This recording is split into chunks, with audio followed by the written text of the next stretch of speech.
Today's episode of the InsideEVs Podcast is brought to you by E-Range EV Tyre. E-Range EV tyres are specifically engineered for electric vehicles. Using an advanced manufacturing process called liquid phase mixing, E-Range EV's EcoPoint 3 technology creates a tyre with lower rolling resistance and longer range, while offering low levels of wear and high grip. All this while staying affordable. Go to erangetires.com. That's E-R-A-N-G-E tires.com to find your EV's next set of tyres.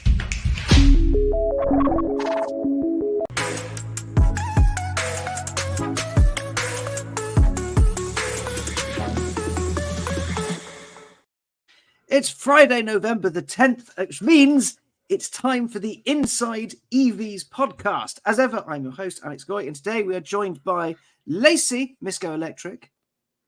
She's waving on the stream, but for those listening, she's waving. Editor-in-Chief and boss man extraordinaire, Patrick George. Howdy, folks. Oh, he didn't just wave, thank goodness. And a super special guest, Mr. Doug Demuro. Hello, chap. Hey, nice to be here. Thank you for having me, guys. Thank you for joining us, man. This is wonderful, and what a wonderful, nice surprise. I was so grateful you reached out to us, and we're thrilled to have you on and have you rant about electric cars with us. I mean, they got cars running on electricity now. Wow. Crazy. Wow, what a world we live in. Doug might sound a little echoey, but that's because he's in the actual Batcave today. His new office is insane and awesome. But without further ado, friends, it's time to talk about some news. EV news. For a list of stories that doesn't seem that long, there is a lot to talk about this week. First, let's start with something that makes me quite angry. The 2025 RAV 1500 Ramcharger, because it's got a 92 kilowatt hour battery, sensible, and a 3.6 litre V6 for unlimited range, which just makes me cross. They say 145 miles of E-range. A full EV is coming later on. You got 663 horsepower, 615 pound-foot, 0 to 60, 4.4, which is quite quick. The battery can be charged either with a plug or with a 3.6 litre V6. It can tow 14,000 pounds. The payload of 2,625 pounds. It's got something called a Ram box, which is lit up and illuminated and waterproof for putting stuff in. There are screens everywhere on the interior. It's all very manly and very macho, and we don't know the price or exactly when it's coming. Oh, and you can charge it. You can get 50 miles in about 10 minutes of charge. So, friends, what do we think about this most ridiculous of vehicles? I got thoughts here. I'm going to throw this to our guest host today, Doug, Ramcharger. What you got? I think that it's kind of an interesting concept. I'm very curious to see how people are going to want to use it and whether they'll even want it. Because Ram buyers seem to me like the absolute last people who would buy an electric vehicle. But it's definitely an interesting thought compared to how other EVs have and plug-in hybrids have proliferated. And there's pro and con to it, but I'm kind of into it. I'm into the innovation, or at least the idea. I mean, the application of stuff like this has been around for a while. I mean, the piece, beautifully written on the site, is, it likens it to a BMW i3, which has now been discontinued because it's not what they want to do anymore. So it's kind of an old idea, but leading into a new one. That said, at the moment, at least on this side of the pond, range extenders, plug-in hybrids, that kind of thing, they're getting a little bit more traction because people are getting fed up with not being able to charge because of our terrible, terrible infrastructure. Right. And it means it will fit into more people's lives. But, a pickup truck? No, yeah. a PHEV, not a pickup truck. We have 3 here. And I know, I'm just razzing you. You can use this one. I know how much you guys freedom. Yeah, I know how much you guys love giant vehicles. The i3 is a similar concept, but when you think about it, this is being a pickup truck, it's a totally different world of vehicle, and so you wonder if a different buyer is going to have a different use case for it. And other than the i3, has there ever been anything else that was sort of exactly like this in terms of you fill it with gas and that charges it's different from the Volt, right? Well, So it's similar. I mean, they're all series hybrids. So that's conceptually what that means is that the propulsion is happening through the electric powertrain at all times, and that the gas engine is designed to just be a generator. So technically, the gas is not running the wheels, but in the case of the Volt, there was at certain speeds, like when you got on the highway, that it would mechanically connect so that at times it would propel the vehicle. Right. As far as ICE goes. Lacey, you're a Rivian owner. You've been pretty positive about that truck so far, including before you own one. What do you think of this? I mean, it's a really novel approach to doing an electric truck. You throw the V6 in. What's your take here? Well, I think to Doug's point, like it's fitting for the Dodge or Ram buyer because those are the last people to come to market with an EV that fits the needs of the tough guy mentality. So I think that they'll actually be somewhat successful with this, especially with the amount of range that they're quote unquote projecting with it. But them trying to market it as like, oh no, this is not like anything else. Well, it is like something else. It is like the Volt to an extent. It's like the i3 Rex. It's like the Fisker Karma. It's like, the other variations, Cadillac ELR, the CT6, a plug-in hybrid back in the day. So like there's been series hybrids on the marketplace. So it's funny watching all these articles come out and like, this is like never seen before. Well, kind of, yes, it has been seen before. It's just a marketing ploy, in my opinion.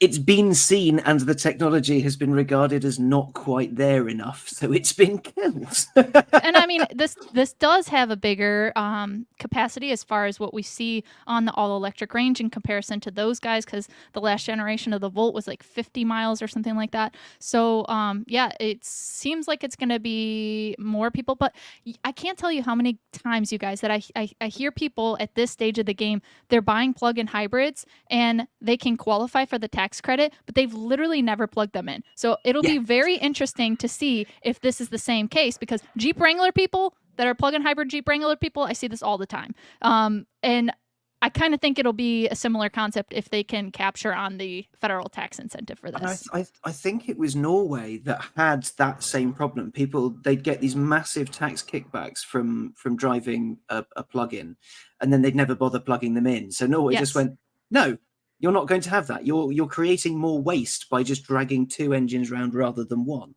Well, and that's personally, why I don't really care for plug-in hybrids, because I think you don't get all the benefits of an EV. And I think, yes, of course, range anxiety is a concern for some people. But for me, I've been driving across the country in EVs for a long time. So to me, it's just like people they're scared of the unknown. So they see it as like, this could potentially be a gateway. And maybe that will be the case for some people. But I think that they're just going to like not plug it in very often. Doug, any final thoughts before we move on to our other big truck news of the week?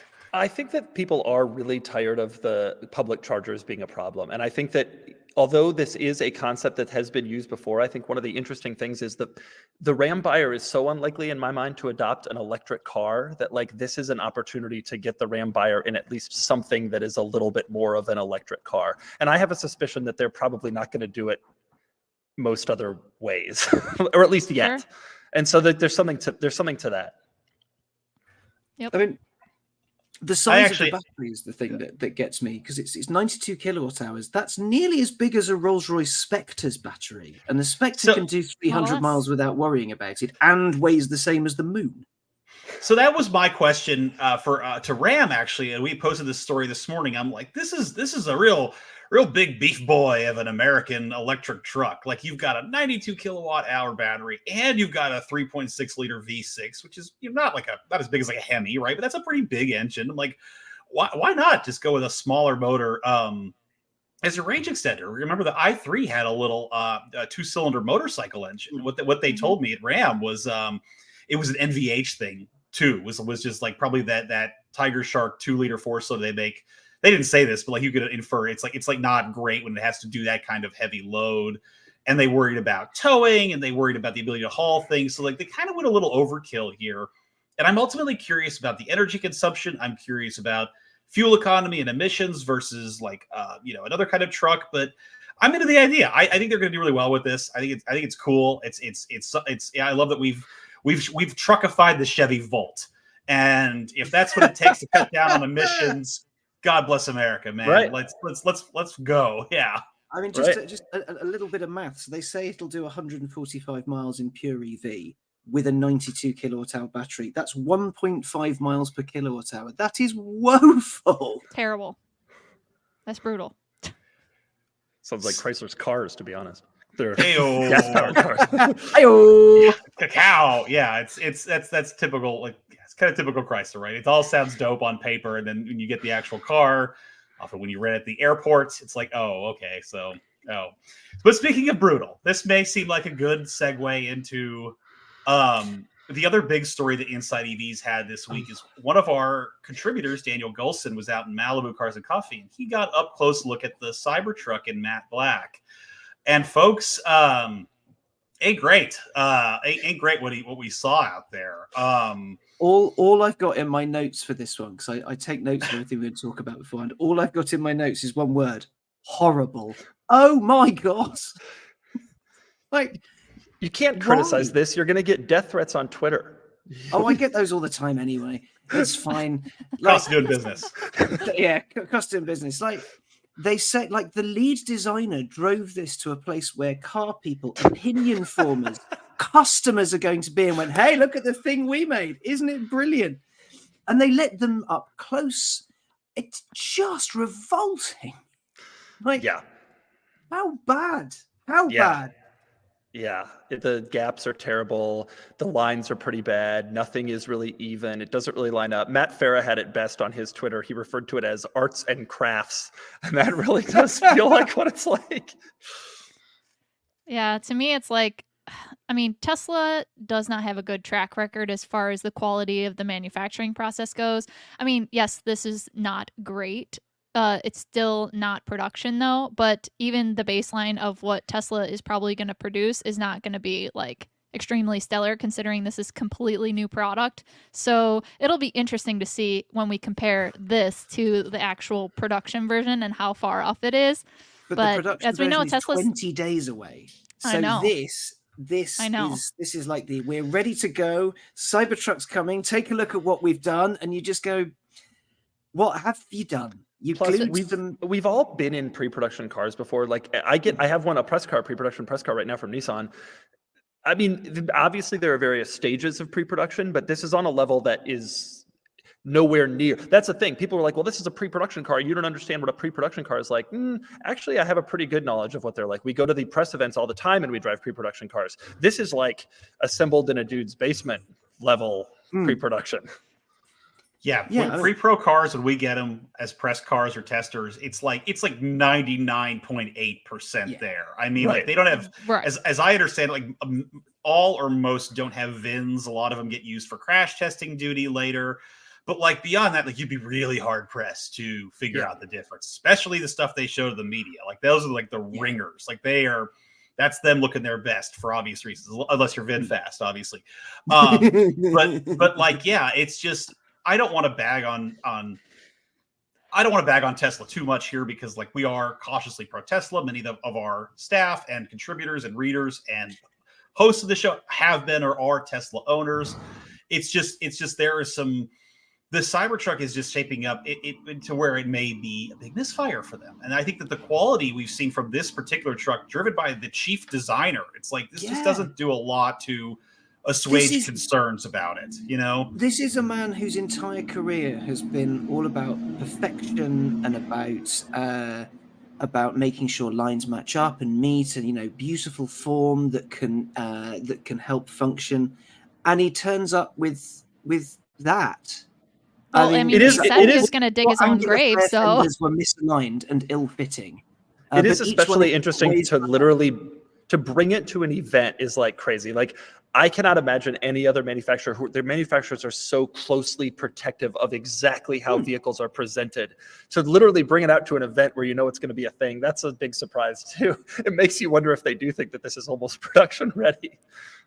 Well, I mean, like, yeah, but when you look at like mass market cars, a lot of the legacy makers have like the manufacturing process down so that fit and finish is tight and everything like that. But then when you get back up to the like higher price point cars, you start to see things are hand built. So then it's kind of like, it can be a little bit sketchy even with a production car. But if this is going to be a mass market car, and he wants them to have like microns, like the most 10 micron, sub 10 micron accuracy, right. Allegedly. Could put my if that's his version of sub 10 microns, my fist is sub 10 microns. Like, they got a lot of work to do. They got a lot of work to do. And 20 days to do it, which is the staggering thing. Well, that's what I'm wondering, because this one was a wrapped version, but was this a model that was already being like paraded around, or like is this just like they threw the matte wrap on it to show people that it's somewhat different because this is like what they're going with the factory to cover up the stainless steel? I mean, they have Tesla has just launched wraps, so maybe. I have to assume this was like a hand built. This car couldn't have come down their production line. Oh yeah, I mean, there's no way.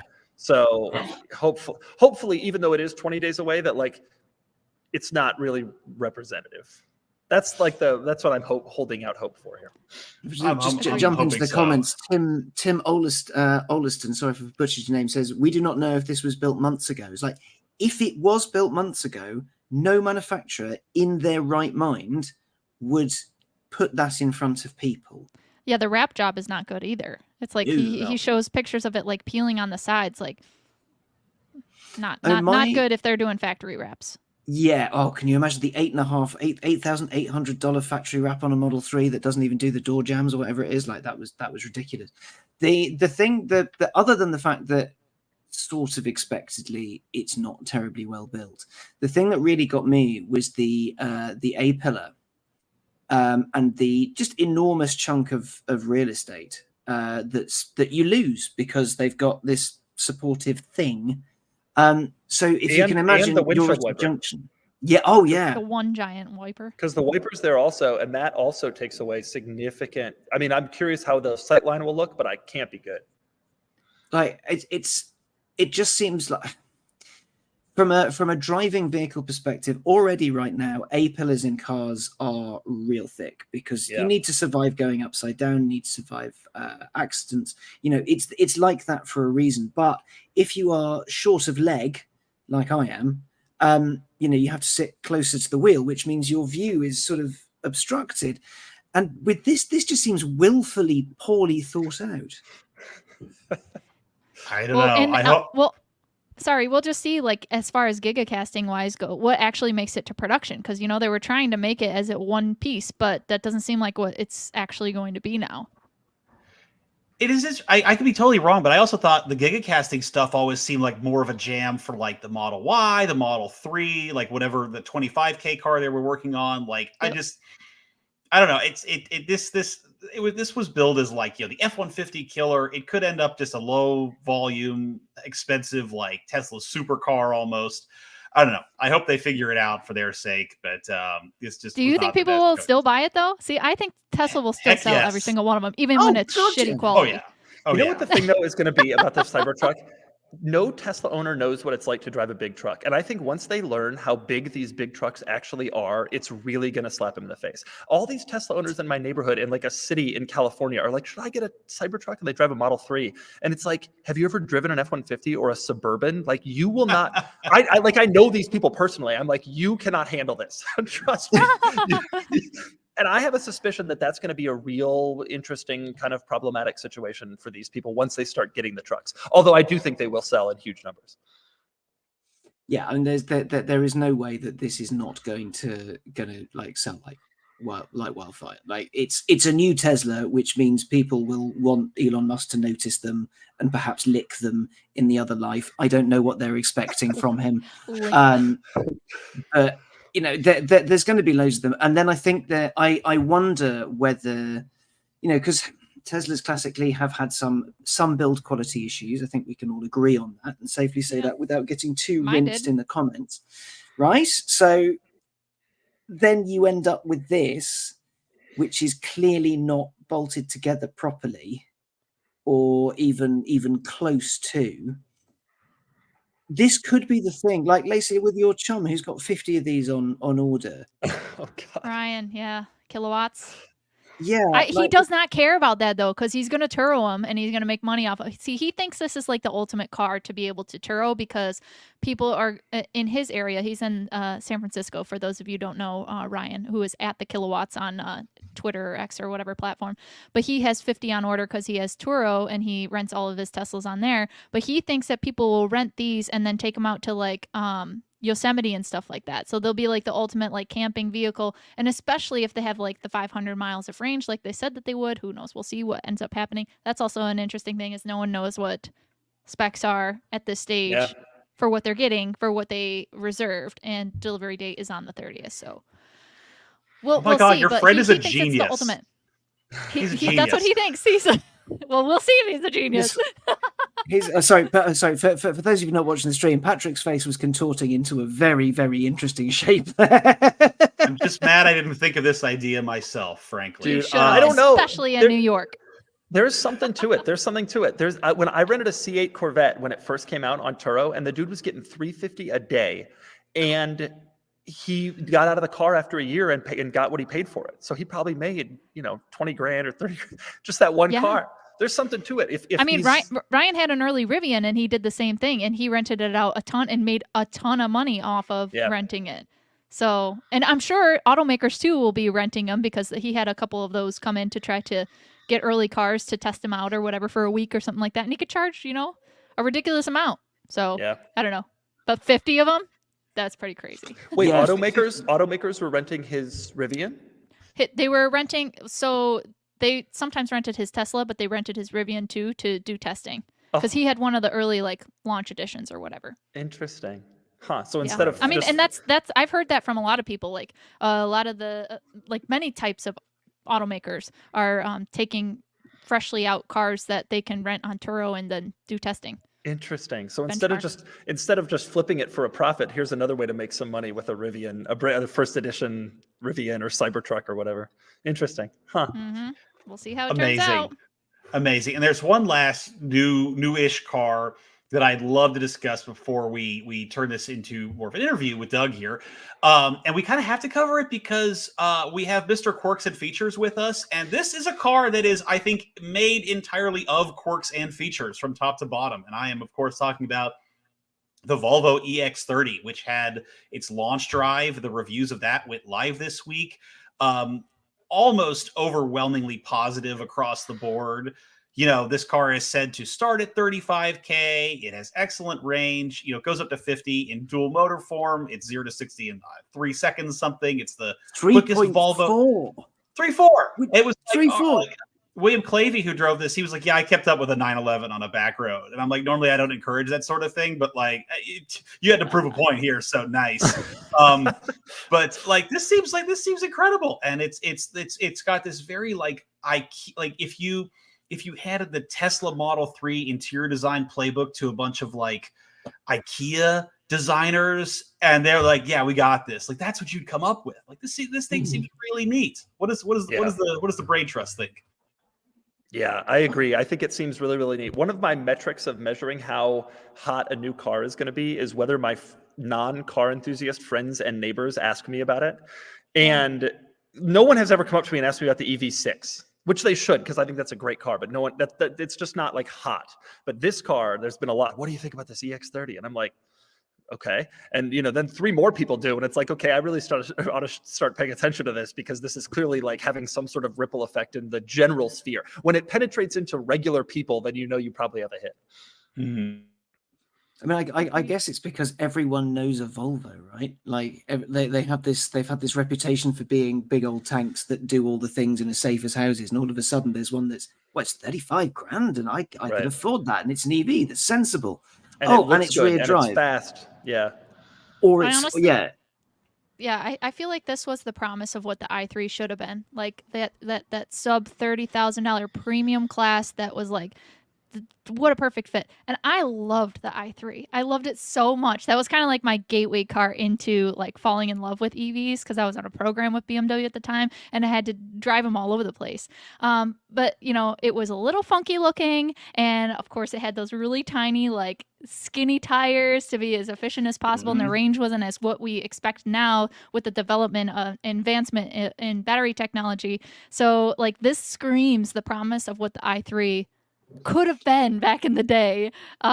Form factor wise, I think a lot more people are really excited to get into a car that like sits up a little bit higher but is still compact enough and priced well enough for them to feel comfortable with paying for an electric vehicle at that stage. So, but this one's not being built in the US, is it? I can't remember. Initially China, then Belgium. Okay, yeah, so no tax credit, but still 35 is a good. You might have some state incentives that still bring the price down, so keep your eye out for that. But yeah, I mean, that's a great price point to start at. Just to address one of the comments, Carl in San Diego said EX30 has been improperly described as 0-60 in 3-point-something seconds and 30k. That is correct. So the quick one, the 3.4 to 62, is the 44.9 something dual motor model, which is still pretty reasonable, by the way. Yeah, I mean that's not an enormous amount of money for what seems to be an absolutely excellent car. And then the smaller the rear drive only one is your 30 odd grand car. I've only really heard one person who really doesn't like it, and that's a British journalist, lovely Matt Pryor, who didn't like the fact that various bits of quite important adjustment are buried in the screen. Yeah, this interior will take some getting used to. I've not driven the EX30 yet. I sat in it when they did the debut event in New York and played around with it. I mean, it is like Scandinavian minimalism, like as far as you can take that concept in a car. I mean, it is a really cut down on buttons. It's all centered through the screen. I think it's for folks who might have been put off by that Tesla experience. I'm not sure they would love this either, because it's very similar. And I have a review from Kristen Shaw, who is going into some of the UX functions here. And I know that she had some criticism for it too, which you can read on the site later today. But like, I think it is like, there's a reason they got to that price point. And it looks cool. It looks Swedish. It looks like Kia-ish. But like, just as Tesla's done, like that was ruthless cost cutting. And you could tell when you're in it. And it's what's interesting there is to go back to the price thing too, is like, I do think that most of these cars that end up on dealer lots in America, at least at first, these are going to be like in the 40 to almost 50 range, which at Doug's point, like it's still a pretty good deal, I think, especially if you can get a good lease deal on it. You knock the tax credits off that way. But it's like, are people going to pay 50 grand for an interior that minimalist on this car? I'm not sure. I feel like the 35 to 40 is like the sweet spot for this guy. And we'll see if minimalist is like the exist. New cool. People love minimalist now. That's like what people want. That's where the Model 3 is, and everybody thinks it's so cool. It'll work. They'll sell them. It'll be great. Same with the BMW Neue Klasse. You know, they're saying, "Oh, we've got this one screen and we've got this light bar thing, and we're keeping it very minimalist." And like, I remember sitting through that or being at that presentation, and just thinking, "No, you're doing this because it costs less money." Like that's all of this. Exactly. Like, excuse my British cynicism, but you're doing this because it's cheap and you can charge more on top and spend less when you get there. But I think there's people in the comments kind of popping off about the interior, like the lack of X, Y, and Z. So long as the menu adjustment stuff doesn't get too jazzy. I mean, Matt was very, very cross about it. Whether or not it will be a big issue in the real world, I don't know. But hiding stuff like, some crimes going on outside my house. Hiding stuff in menus that you might need to be paying attention to the road in order to use or reap the benefits of doesn't seem very clever to me. Keep in mind that even regular Volvos have their climate control in the infotainment screen. It's not just the EX30. Now, Volvo has been criticized for that, but even regular Volvos have heated seats, heated steering wheel, and all climate functions at the bottom of the infotainment screen, just like EX30 does. The stuff like mirror adjusts and things like that, that's where it starts to get hairy. That's where it starts to get a little bit jazzy. Does the EX30 have mirror adjustment in the screen? I haven't been in one yet. I believe so, yes. Could be wrong. I believe that's what Matt was cross about. But yeah, like stuff like that is in there because obviously if everything can run from the screen, then why wouldn't it? Might as well, right. Yeah, I'm interested. Like Brian had said in the comments, like as a Model Y driver, I'm looking forward to how the no drive cluster experience compares. So Tesla owners are used to this already, but my thought is into those higher price ranges of the EX30. How many people are going to make that decision to go with the EX30 over the Model Y? And of course, there are their reasons because they have a dealer network or they just don't like Tesla or whatnot. But if it provides enough of a similar experience, I'm curious to see if those, how well those higher price point trim levels are going to sell. The EX30 does have a little screen right in the center above the steering wheel. Is that not a cluster? Is that just monitoring your eyes? I think it's driver monitor, but I'm not sure. I'm pretty sure it's not a screen. It is the driver monitor. Yeah, I remember that from the demo thing I did. Yeah, it's because they're going to have all the ADAS stuff. I don't think it's going to be quite as high kit as like the EX90 is, but it'll do a lot of that. So, and this is Geely. I was just gonna say, this is Geely Group, folks. I know Kevin Williams, who's joining our team on Monday. He's got some stuff coming out about Zeekr. He was at Polestar Day. This company is not messing around with EVs. And we talk about when are Chinese cars coming to America, it's they're kind of already here. And Volvo will be one of the brands that's the tip of the spear there. So this is some serious stuff from the parent company, not just the Swedish brand we all know. Yep. Can I just make a note on that real quick? Because I thought it was really interesting at Polestar Day that they are going to be producing, I think it was the Polestar 4 in South Korea so that they can avoid the 25% tariff. That is interesting. Through building it at Renault's plant. That is some next level strategy in order to try to avoid those costs. That's impressive. Yeah, they're like, look, it's not America yet. It's not a tax credit yet, but at least we're not building it in America's most hated geopolitical ally. Right. At least we can still sell this thing if we get into a shooting war in the Pacific, folks. Well, I thought it was so.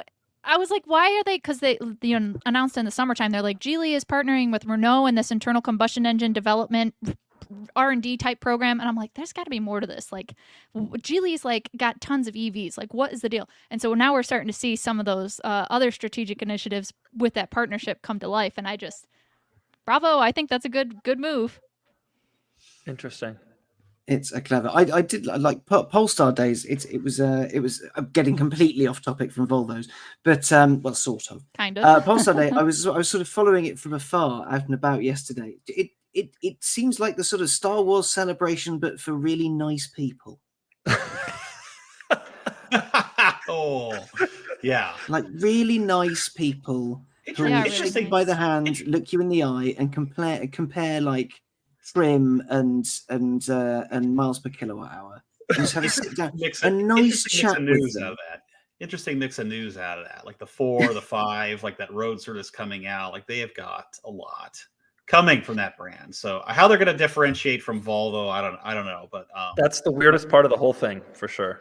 See, It's clear to me, but I was on contract with them. I launched the Polestar 2 in the North American market. It's all about performance with the with Polestar. Pure progressive performance is their whole slogan. So they think that they're going to be like the M version or whatever the case. But then this EX30 is going here with 0 to 60 in 3.3 seconds or whatever it is. So then stay tuned. No, the Polestar 2.5 is going to do it in 3.1. Yeah, this is going to turn into like Geely is going to be like the electric General Motors of the future. It's we have 8 brands. Yes. We don't like to admit this, but they're all related. They all secretly compete with each other. Everybody in the different brands hates each other, but you win because you get a car and we don't care. But there are slightly differentiated versions of each brand in each. Yeah, that's exactly right. Yeah. No. This is an Oldsmobile. You see, this is see how it. Yeah, baby. It goes for them.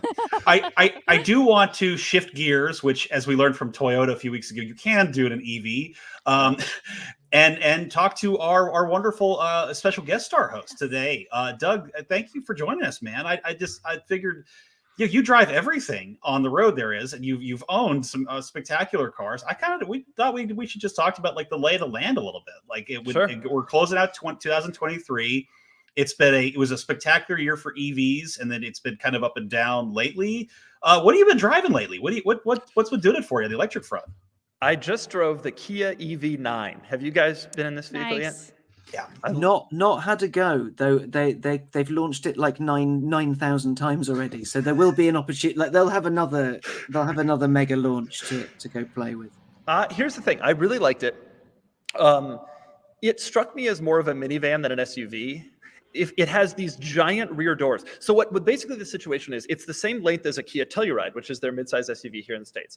But the wheelbase is 9 inches longer.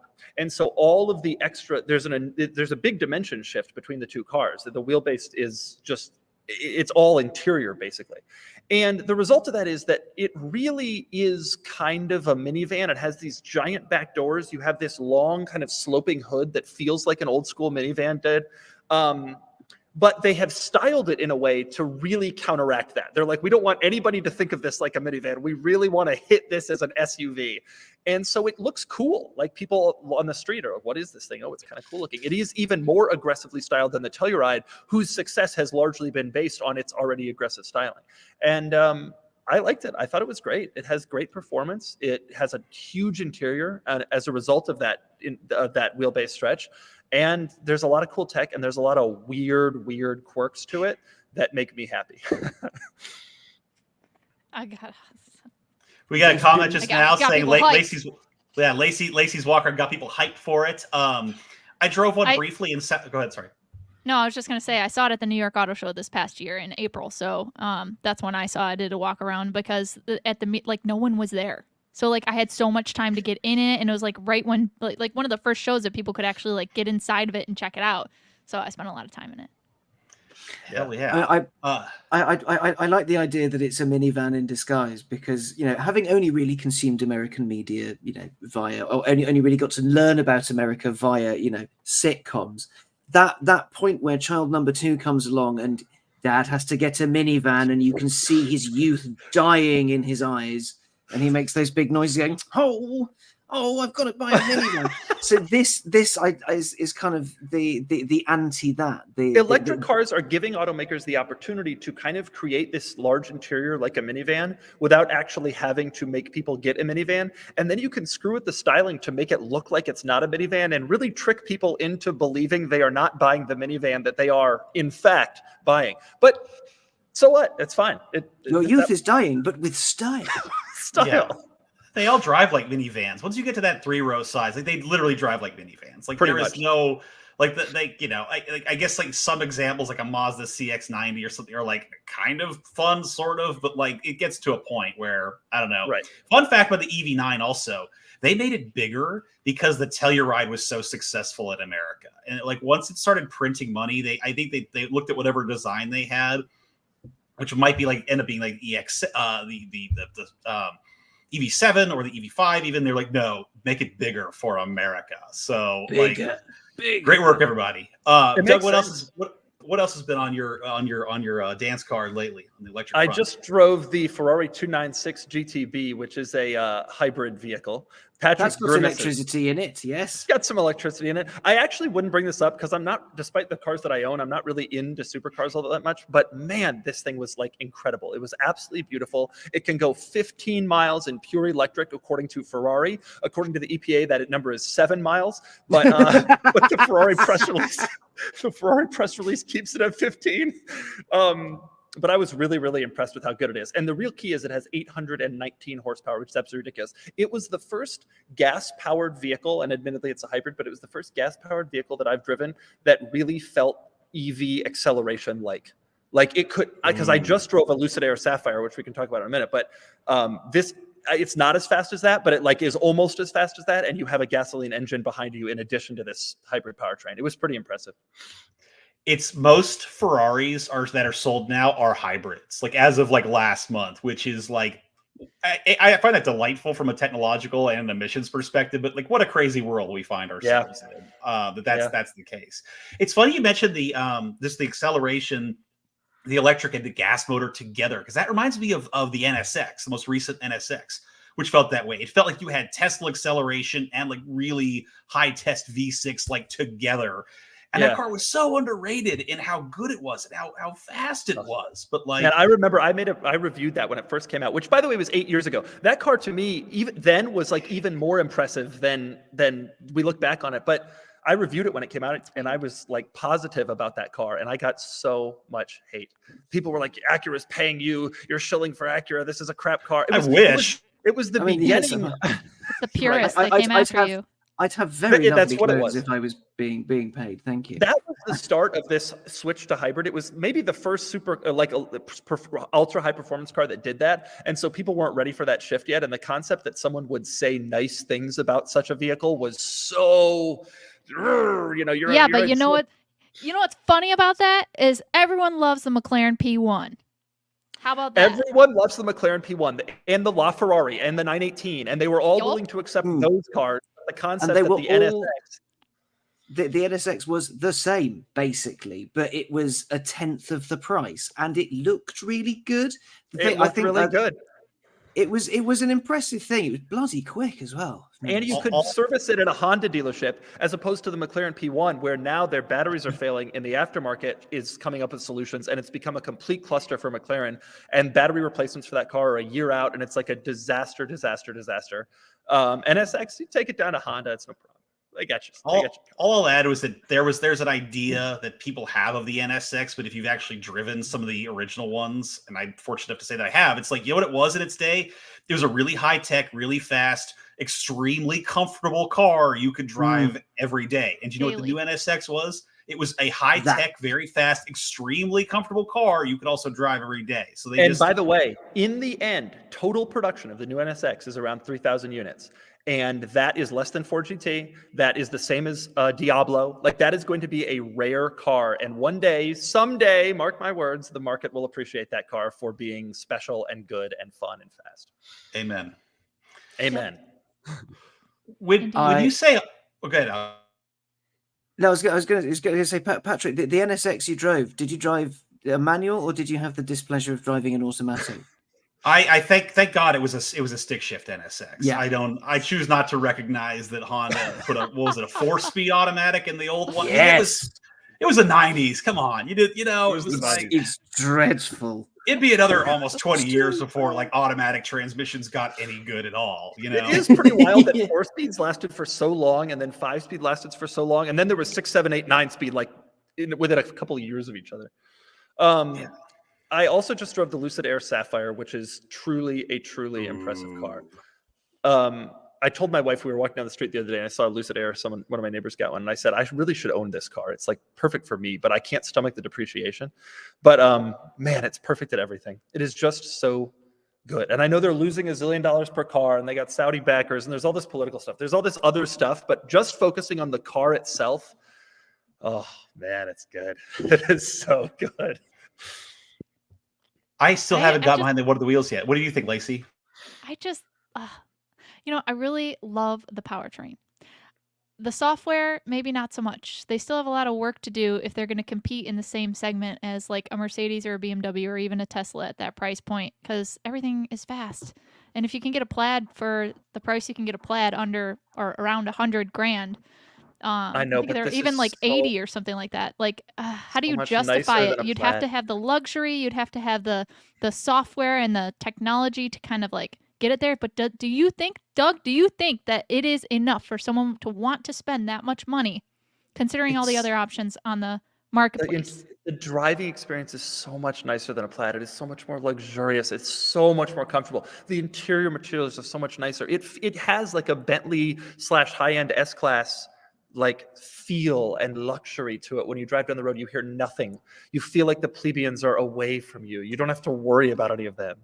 The Plaid is incredible, but to me, it is a little bit of a one-trick pony in the sense that it's incredibly fast, but the materials are not that nice. The quality is not incredible. The way it drives. Now, to your point, that Sapphire is an enormous amount more expensive, but it's sort of like a Rolls-Royce thing where like, is the S-Class 1/5 as good as a Rolls-Royce? No, but when you're at that kind of level of luxury, the additional benefits have actually a pretty significant cost. Like, for the you ownership have to experience? really, like, people, that's what I'm wondering.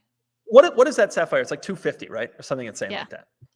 It'd be nice at like $175, $150, which, by the way, that's probably what they're worth, and that's probably what they'll be selling for in 24 months, to be honest. So maybe you pick one up in 5 years when it's 87, and then it's a great buy. Then your wife will say, "Yes, fine, honey." No, it still will have way too much depreciation to go even at that point. But it is the perfect all-round vehicle. One of the things I've learned driving perfect all-round vehicles in the past is they often come with a real price tag to make everything work. The Gravity SUV drops at the LA Auto Show next week. I mean, like it's like you don't want to Monday morning quarterback this, right? Which Alex in America means like it's when you like you tell people like stuff what should have happened after the fact when you weren't actually in the heat of battle. But anyway, that's the car they should have led with, right? Is the Gravity SUV, and like that has a chance that could save this company, frankly. No. Like, and I think even if it has, no, really, no, Rivian's doing all right. Yes. But what Rivian's cost $80,000. Lucid has proven that they're not really going to make these cars. I mean, we'll see. Maybe if they can get the Gravity down to 65, 70 grand, that would be cool. Maybe 100, 120. No. They're not going to do that. There's no way they're going to do that. And so that's going to be $150,000, $180,000 SUV, and no one's going to buy it. Just like no one buys the Airs. I think the pricing is going to be an issue for them. We know, so for those of you who are Monroe fans, Corey Steuben, who used to work there, went to Lucid to work on their mid-size SUV. So that's probably going to be, like you're saying, Doug, around the 60, 50, like Model Y competitor type. So I think this one's going to be out of reach. Where is that? That's what they should have led with, to be totally honest. How much money can they burn coming out with vehicles that they should have come out with other vehicles instead? Well, and that's why I was asking you, because with Sapphire, it's like, if you are in this category, Mercedes provides extreme luxury. BMW and Mercedes have dealerships all over the country so that you have service available. Like, there's a lot of things that these guys provide as far as the ownership experience goes that would lead me to think that they would choose an EQS or an i7 over something like this, and they would compromise the performance. Is the performance really like that much of a impact to be able to? I will say, I think that Mercedes-Benz has left a door open with EQS, because you're right. Mercedes has an incredible reputation and they have a great dealer network, but they've created a car that is not desirable. Now, I personally love the EQS. I think it is awesome. It is heinous. Most people consider it to be heinously ugly. I like how it looks. I think it's cool. I see him, I'm like, whoa. But most people see it and they go, that is ugly. That is terrible. And so Mercedes has kind of left a door open for someone to come in and do this. The thing about the Sapphire is it's kind of in a different world where it's got almost supercar performance and S-Class luxury. Definitely. Even Mercedes doesn't do that. Like, even the S63s do not do 0 to 60 in 2 seconds. And so it's a weird world, and it's supposed to be probably this headline car that is going to be pretty low volume, but damn, it's good at everything. Oh, it's so nice. It's very heavy too. How heavy is very heavy? Like 6,600 pounds or something absolutely insane. And yet 0 to 60 in 1.89 on the Sapphire. Like, that shouldn't be possible. That is when you're like, you were bending time around your car. You're not moving. You're displacing space. Yeah. That's kind of crazy. And you can just imagine there's that one guy who spent all their money on it and goes to his mates, watch this, and then forgets how to drive and drives through an orphanage. Yeah. There's no doubt that will happen. Yeah. Well, I mean, you saw that Alan Ruck Rivian crash in LA. Oh, yeah. Yes. Oh my gosh. I still don't know what happened. I was Googling it last night. Apparently he misjudged was unfamiliar or whatever, but he floored it and just literally went through a side of a building. And that's a heavy car. It's a big, heavy, fast car, and that kind of thing can happen. And I'm sure it happens more than we realize. It happens to a celebrity, so it gets some coverage, but it did feel like a plot line from Succession, though, too. I mean, if you watch that show, like, that's something that Connor would have done. Glad everybody's okay there. That Rivian, that put one hell of a hole in that wall, I'll tell you. Looking at the picture, there's something very cartoonish about it. There is an outline of a Rivian. And yeah, like Wile E. Coyote. Yeah, look, I don't know. That's me, man. I don't know. Front row. 100. Oh no, that's the other thing I want to ask you, Doug, too, just as a guy who you do a lot of car buying advice and selling advice at Cars and Bids. You mentioned earlier that people ask you advice all the time. You drive everything. I think it's been interesting lately is, like, there's been like a couple of bad quarters for EV sales for like GM and Ford specifically, and now the media narrative is like, oh well, we tried that, didn't work. People don't want this. It's over. Yeah, it's two bad quarters in America, and we can just pack it up and go home. But I mean, like, just from your perspective, how do you see this playing out? Do you think that this is the end game? Is it going to happen? Is it just happening up and down? Is it what's your take on the unevenness, I guess, of this current moment? Before I get to that, also, do you like the fact that then Toyota comes out and we're like, see, we told you. We told you so. This obviously was never going to work. We knew. Do I see it playing out? I mean, it's an interesting thing. I'm curious to see how it play out. I think there are enormous benefits of electric cars. I meet people every day who should have an electric car and don't realize they should have an electric car. My mom gets gas once a month. And I'm like, dude, what are you doing? You need to get into an electric car. This is ridiculous. I think that people are either afraid of it. I think there's a political component to it that has saddled it a little bit. But how is this not the future, at least in some capacity? There are so many great benefits to it. And as gas now here in California is some ridiculous amount of money, like $6.50 a gallon, it's like hard to justify imagine never going to the gas station. Oh, there's a really real benefit to that. I will say I drove that EV9 up to Laguna Beach and back from San Diego, which is about 150 miles. And I went through 190 miles of range that was shown when I left in 150 miles. And you do get a little nervous, like there's that's kind of scares people. And I get that. Lacey, I'm curious. You said you drive across the country all the time. Every summer I drive across the country and back. And that's the reason I haven't got an EV myself. Because I just feel like it's not a realistic thing to do with an EV. But that is an edge case. I think most people are well served with these vehicles and just need to realize that. I think pricing is a big factor. I think that a lot of them are expensive and they're not quite in people's wheelhouses. But over time, that'll probably get solved. Cars like the EX30 are going to make that more plausible. And I don't know. I think it's going to continue to adopt, but I think it will be slower than a lot of people think it will. And I think these government incentives and tax credits and stuff trying to push people into EVs, I think it's going to go slower than the government wishes that it would. Do you think that the answer to the American side of things is let's put a 200 kilowatt hour battery, let's put a bigger battery in it so it can go further, let's make it bigger? Or do you think the answer is cars like EX30, smaller, familiar shaped, clever stuff that's cheaper? I think it's going to end up being both. I think that you're going to end up seeing people, just like every other segment of the market, you're going to see people who have the low-end cheap stuff that's small that they can use to just putz around town. And then you're going to see people who are not going to get into an EV unless it can do 0 to 60 in 3 seconds and go 500 miles of range and can run over their neighbor's children if they wanted to. Like there are like that's the Hummer EV. Orphanage. The orphanage, yeah. That's the Hummer EV ultimately, which, by the way, is the most dead, frozen market of all the EVs. You need a special license to drive one of those in the UK, and there is one in London. You probably need a heavy goods vehicle license to drive one of those generally. They're too heavy. They're too heavy and too big and too silly. Massive thing. Those we were selling those on Cars and Bids for like $250 when they first came out, and now we're like 112 is like a good day on those things. That market has died. Yeah. Which is so right, I think. It's like so correct. Ford came out with the Raptor 10 years ago, and General Motors took this like wait and see kind of approach to off-road pickups. They're like, I don't know, is that really going to happen? And they waited 10 years, and finally they're like, all right, we're going to do it, and it's going to be this Hummer EV. And just then the economy starts to turn, and maybe people don't want to buy a $150,000. It's so perfect of General Motors' story for my entire lifetime. Yeah, they do that, and they have like one great idea that like should have taken off and been like everything, like the Bolt, and then we cancel it and screw it up, and now we have to like spend years walking it back. Right. I don't know. That's the other thing too, is like I don't think enough automakers are building the cars people want. And if we have more EX30s, more Bolts, just well priced, like that's why the Model 3 does so well. I also think there is still it's like you get one for cheap now. Like it's no oh my god, we're selling Model 3 performances on Cars and Bid for $25.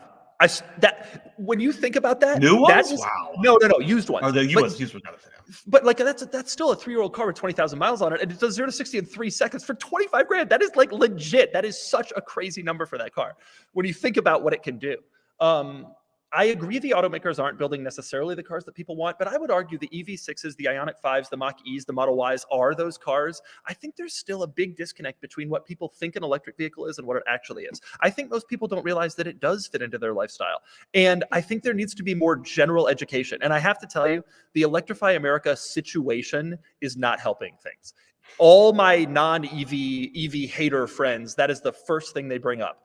Even though every time I go to a press launch for an electric car, the automaker tells me the same stat that I'll have 92% of people do 92% of their charging at home or whatever it is. The Electrify America thing, like, people are just up in arms. It's generally public chargers, but that one specifically, it's like a real issue that is preventing people from adopting EVs. I think if public charging had gone smoothly from day one, we'd maybe have a bit of a different situation right now in terms of EV adoption. Well, that's why Tesla's so successful. Yeah, that's why Tesla and its 40,000 million superchargers. Sorry, Lacey, just jumping on and stealing your point there like a terrible man. But it's that's why people love Tesla as well. I haven't just bought a car; I've bought a charging infrastructure as well. Yep. Which is, it's really clever, and it'll be the thing that sustains Tesla long after they stop trying to badly glue together bits of stainless steel. Absolutely, that's true. Lacey, I pointed up at you, then realized that may not work that way. But it's like when Doug brought up education. What is reality anymore? But the education component, like, that's what you do. It's just like it's both dealers and consumers, and it's just. And Lacey, you must find people are just totally uninformed about a lot of this stuff, or they don't realize. Yes. There is an endless amount of education to be had, and. Yeah, to your point, reliability for public charging is a concern. But also, like, we're talking about some of these incentives. These have timeframes on them. So, like, the progression to going electric is going to be much quicker than we expect because they want to capitalize on these incentives. And it's only smart for the legacy automakers to do this because, they're not being subsidized otherwise. In order to shift and get all your money from your internal combustion engine businesses and make billions of dollars off of that, and then have to go to a new complete build of R&D and all these new components and have to invest in that without having any help to do so, when you have companies like Tesla or Rivian or Lucid who are, they don't have the middleman of a dealership. They don't have like the having to justify the money spent on other parts of their business that make them money and then making the switch. So if the government is providing subsidies for them to make the conversion with all these, how much money they make per kilowatt hour of batteries that they produce, like, they better do it now because those will expire sooner than later. And same with the tax credits, like within like a 5-year period or something like that, like some changes are going to happen where people can't capitalize on this. So it's important for them to be able to do that. For the automakers, for sure. But I am surprised that the general buyer in the middle of the country is just so far removed from the concept of like buying an EV. Yes. And slower than I expected are they realizing that they should.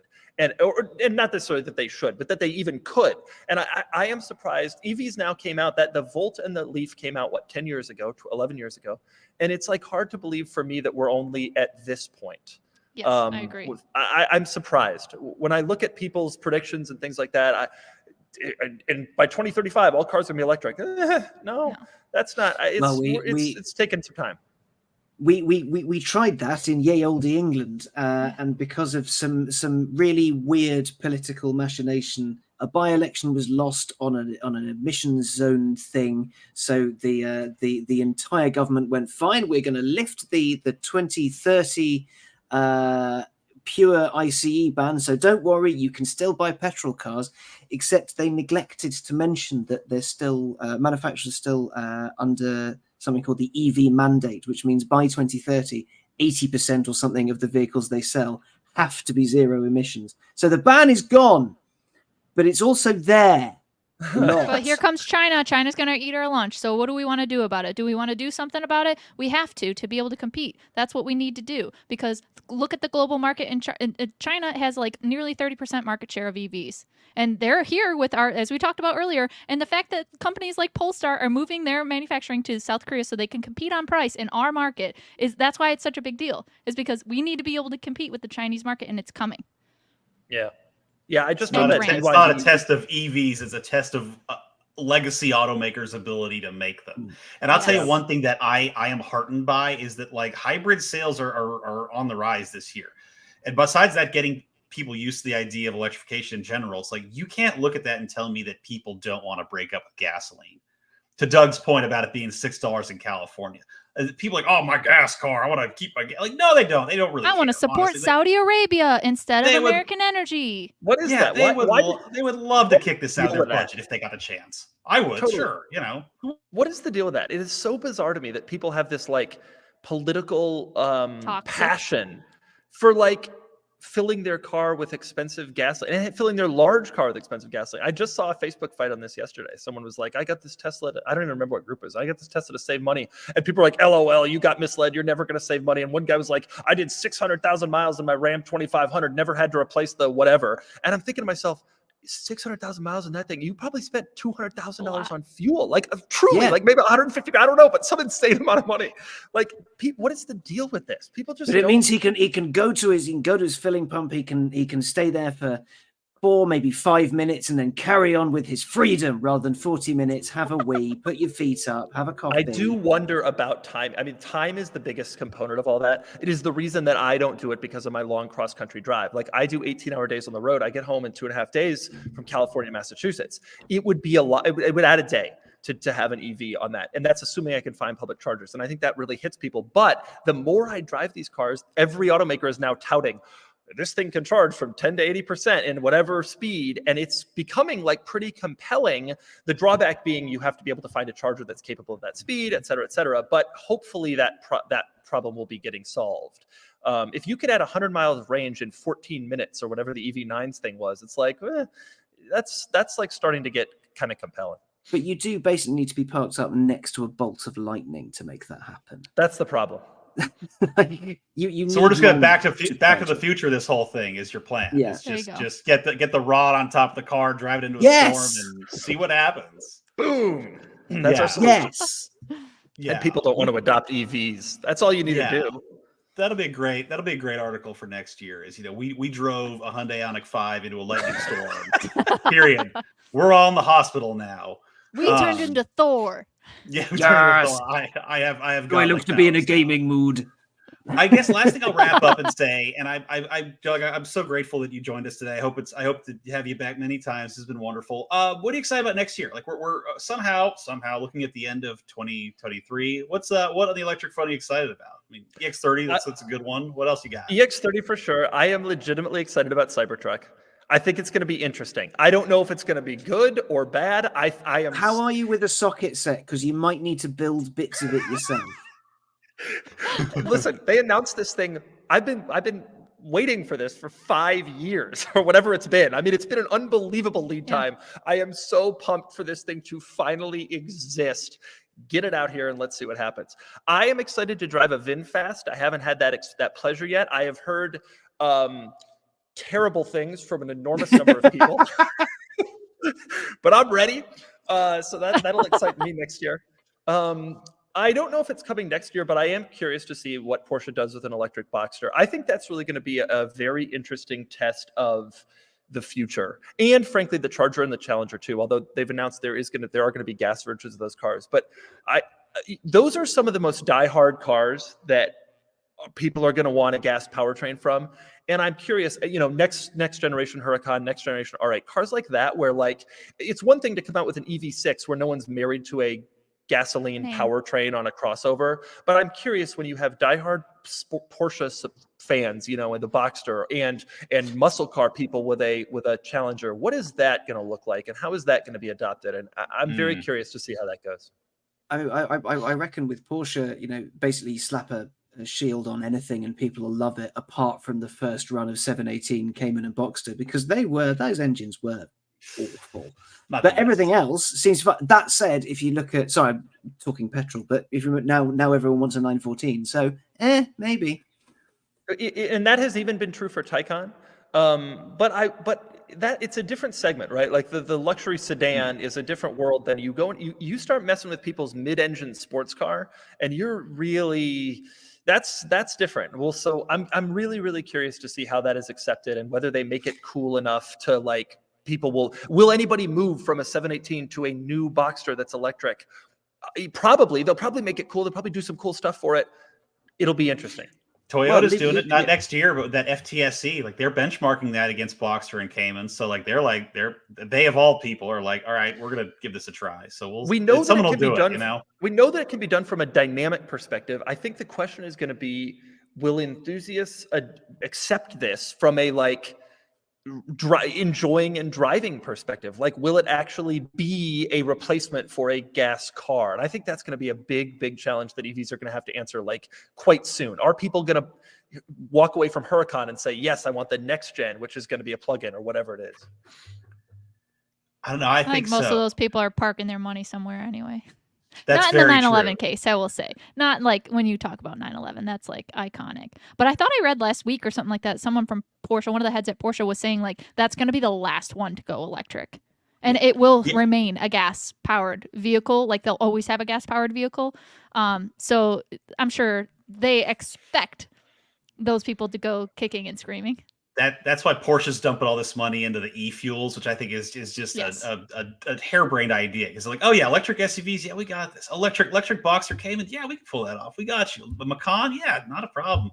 911, whoa. Let's not say things we can't take back here. Like, that's where the Germans are like, you can't mess with our heritage. Don't swear. With those fuels, not only do they have you for the car and the million options that you have to spec in order to get the one you want later down the line, they then also have you for all the fuel. So they become their own Texaco, their own Shell. God knows how they'll do it. So you've got to admire it. You've got to admire that if you want a 911, you have to suckle at the teat of Porsche. Which has been the case for so long, and now there's even more teat to suckle. But I wonder that it will be, that kind of thing is going to be like the tough 911 tough teat, sorry. That's going to be the tough moment. Like, what 911 people, are they going to go electric? It's just hard to imagine that happening. When you start to see the icons getting replaced, that is going to be like a very interesting test of what happens. Right now, the way I see it, enthusiasts are like, yeah, electric cars can kind of exist in their own thing, but I've still got my whatever, Mustang. Yeah. It's not a Mustang. It's not a Mustang. We already see an example of that. Whenever someone tells me they drive a Mustang, I say to them, oh, a Mach-E? Just to, that really gets them. That really, no, it's what do you mean? It's a GT. 5 liters. 5 liters of freedom. Yeah, all right. Off you go. Off you go sideways out of your coffee shop every morning. We see you. We see you every weekend. Yeah, there's a reason those are getting banned. They're getting banned down in Texas, and Texas doesn't regulate anything. So that's right. I'll say, as we wrap this up on the enthusiast front, it's like, and we've all seen this. It's like you have to drive these things to believe. You have to experience it for yourself, and then you get it. And I've gone bumper to bumper on back roads against like a Hemi Challenger in like a Genesis GV60. And like I probably sent that guy to therapy when it happened, but like it can be done. Let me tell you, it can be done. And when you see the benefits and how fun it can be, then you start to change your tune a little bit. So we'll see, But you're right. The icon stuff that's the Genesis GV60 is not replacing anything beloved for decades. It's been on gasoline. The Genesis GV60 replaces every love that I've lost in the past. Listen, we can walk up to that car and look at it, and it will unlock. As far as I'm concerned, that is the finest feature that has existed in the history of mankind. You gave them your face? They're like, oh, I can set up your face recognition. I was like, heck no, I'm not giving the Hyundai Group my face. I gave them my face because I wanted to show the world how this feature worked. And you know what? It works great. You walk up. Thank you for your service. Boom. And you know what? You don't even have to take the key out of your pocket. Then you get in. It already knows it's you. It's like, hey, you're back. You know now. I'm gonna see your face on I'm gonna see your face like cigarette ads in Korea now, Doug. Like if you sign some waiver, they get your likeness, Doug, and yeah. Now Doug has given Genesis his face. The GV60 Mark II is going to have design cues a la Doug. Perfect. That's what I'm looking for. Listen, my face is already out there in the world. Did you actually not let them do your face so that you could check out this feature? Patrick, this is the future. I don't do any of that face stuff, man. I don't do clear at the airport. I don't talk to the CIA. Your phone? I don't 15 years ago. I don't do the phone either. No. You're insane. First off, 15 years ago. You don't do the phone? That's crazy. That is crazy behavior. 15 years ago, people would have said that about Bluetooth. Oh, I'm not giving them my phone. I would never. No way I'm going to do this. They'll sync up to my life. They'll read my messages. And now it's like, you just do it as a matter of course. And that will be the face thing. Every car is going to, you walk up to it, your face, it's going to open and welcome you back. That is the future. You better get ready. Plus, your face is already out there. I Google your name. There's like 50 images of you come up. And those other images that we don't talk about. What? That's what Patrick's going to be. Back in my day, He already kind of is. So you type in a password on your phone every time you go into your phone? Yeah, like a civilized person, because if you don't, that's how the CIA gets you, okay? That's 2 seconds every time you open up your phone. I'll send you some articles when we're done, okay? That's 2 seconds every time you open up your phone. You add that up over the day, I probably have an extra 15 minutes a year on you. Patrick, how many cans of soup and bottles of small bottled water have you got in your house? Just a couple pallets in the basement, same as everybody, We'll talk prepper advice on next week's episode. But this has been a wonderful discussion. Doug Demuro, our special guest star, I cannot thank you enough for joining us today. It's been great. Thank you so much, man. It's wonderful to see you again. Please don't be a stranger next time. Thank you for having me. I appreciate it, and good luck with your keeping away from the CIA. They haven't gotten me yet, so I'll tell you that. God, what a Texan! What a complete Texan this guy is. The government's coming for me. Yeah, for sure. You can take me out of Texas, but some of those things are pretty hard coded at this point. On that note. On that note, I guess yes, it's very much time to say goodbye. So thank you very much, boss man Patrick George. Thank you very much, Miss Go Electric yourself, Lacey, and thanks obviously for watching, guys. Special guest Doug Demuro. Thank you all so much. We will see you next week with more EV news, and we'll see what state the Cybertruck's in by then, I guess. And on that, bye. See you guys.